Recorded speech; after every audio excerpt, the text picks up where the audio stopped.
महाराजा छत्रसाल का संपूर्ण जीवन एनिमेटेड जीवनी हिंदी में प्रस्तुत। अध्याय 1 विद्रोही का जन्म। मैं आपको 1639 के बुंदेलखंड में ले चलता हूं। ये किलों की धूल भरी जमीन, आस्था और निर्भीक कुलों का इलाका था। यहीं बुंदेला राजपूत वंश में वीर चंपत राय के पुत्र छत्रसाल का जन्म हुआ। उस वक्त भारत पर मुगल साम्राज्य का दबदबा था, पर बालक छत्रसाल ने सम्मान, धैर्य और स्वतंत्रता की कहानियां सुनकर आंखें खोलीं। अध्याय 2 साम्राज्य के विरुद्ध चिंगारी। किशोर छत्रसाल ने देखा करों और अभियानों से मातृभूमि पिस रही है।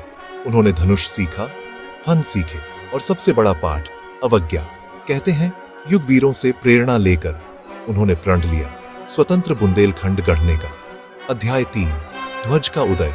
समय 1670 का दशक। कुछ सवार और पहाड़ सा जिगर। छोटे चौकियों पर पहली चोट, फिर मजबूत दुर्गों पर धावा।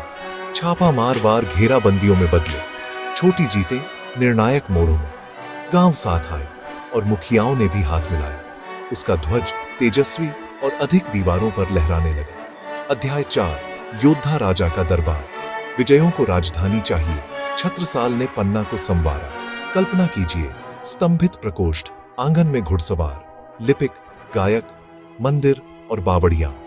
विशेषतः पन्ना का महामती प्राणनाथ मंदिर, जो युद्ध से परे समावेशी भक्ति की छाया फैलाता है। दरबार सिर्फ संगमरमर नहीं, नीति भी है, कर राहत, मार्गों की सुरक्षा और कलाओं को संरक्षण। अध्याय 5 तलवार, रणनीति और रथुए। वह बुद्धिमानी से लड़ता है। गर्मी, हल्का दस्ता, तेज वार रसद पर। मानसून, मजबूती और भोजन। सर्दी, अभियान। साम्राज्य के सेनापतियों के सामने वह दिशा बदलता। जहां उम्मीद न हो वहीं चोट करता। बुंदेलखंड का भूगोल उसका साथी था। अध्याय 6 गठबंधन और विवाह। हर राज्य परिवारों का जाल भी होता है। छत्रसाल ने विवाह बंधन से बुंदेला घरानों और मित्र सरदारों से नाते मजबूत किए। जीवन में अनेक रानियां और वारिस, जिनसे वंश स्थिर बना।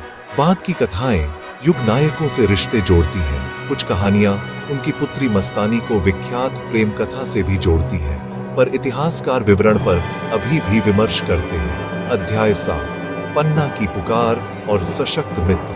बुढ़ापे में एक उग्र मुगल सेनापति बुंदेलखंड पर टूट पड़ा। छत्रसाल पर भारी दबाव। एक पुकार दक्कन तक गूंजी। पेशवा बाजीराव पहुंचे और गर्जन ने बाजी पलट दी। आक्रांता लौट गया। बुंदेलखंड ने राहत की सांस ली।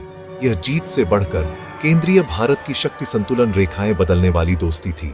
अध्याय 8 एक शेर की विरासत। 1731 तक आते आते वह सिर्फ विद्रोही नहीं, मानचित्र गढ़ने वाला बन गया। उसने पन्ना राज्य बोया, आस्था को आधार दिया, राहें सुरक्षित की, खेती संवारी और कवियों को आवाज दी। उसका जीवन इस्पात सा कड़ा, पर अंत में एक वादा, दृढ़ हृदय इतिहास मोड़ सकता है। अंतिम विचार, यदि कभी पन्ना के आंगनों से गुजरे, सुनना। टापों और भजनों की गूंज में एक बुंदेला राजा बोलेगा, जिसने प्रतिरोध को राज्य में बदला। वह था महाराजा छत्रसाल। एक हाथ में तलवार, दूसरे में दृष्टि। देखने के लिए धन्यवाद।